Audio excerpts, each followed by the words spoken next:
Ajoutez, la Suisse a réalisé le doublé samedi dans le Super G de Saint-Moritz avec la première victoire de Jasmine Fleury devant Michelle Gissine à l'issue d'une course où Lindsey Vonn s'est blessée et la ragate a chuté, s'élançant en 14e position d'un Super G marqué par plusieurs interruptions dues aux fortes rafales de vent.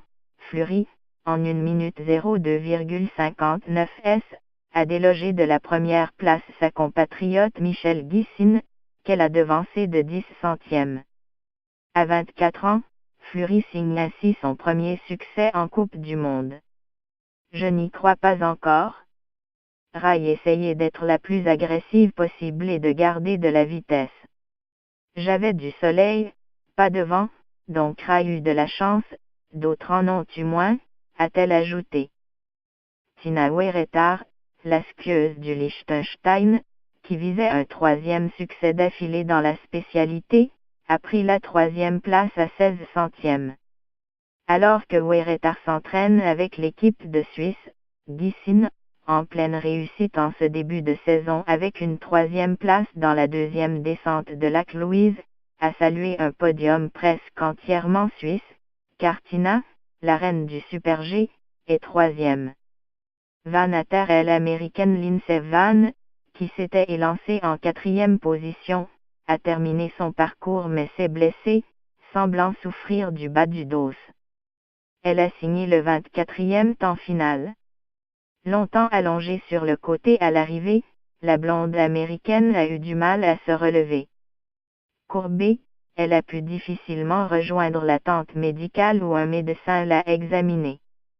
1 heure plus tard, elle a ensuite quitté la zone d'arrivée à bord d'une voiture, a constaté un journaliste de l'AFP. Selon une source proche de l'équipe américaine, Vonn, 33 ans, médaille d'or en descente au JO-2010 et quadruple lauréate du classement général de la Coupe du Monde, qui a fait des prochains Jeux olympiques d'hiver la priorité de sa saison, semblerait souffrir d'une hanche.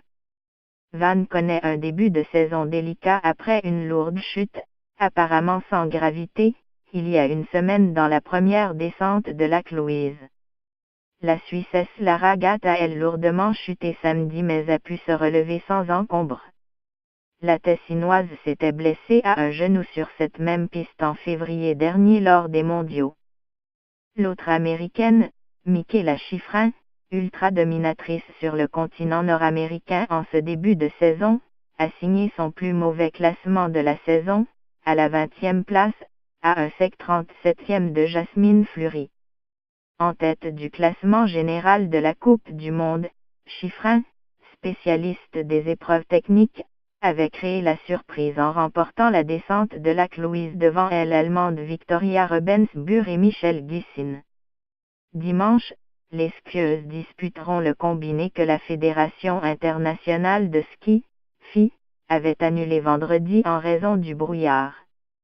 Le Super G programmé à 10h30 local comptera pour le classement général de la Coupe du Monde de Super G et servira également de première manche au combiné avec un slalom programmé à 13h30 local.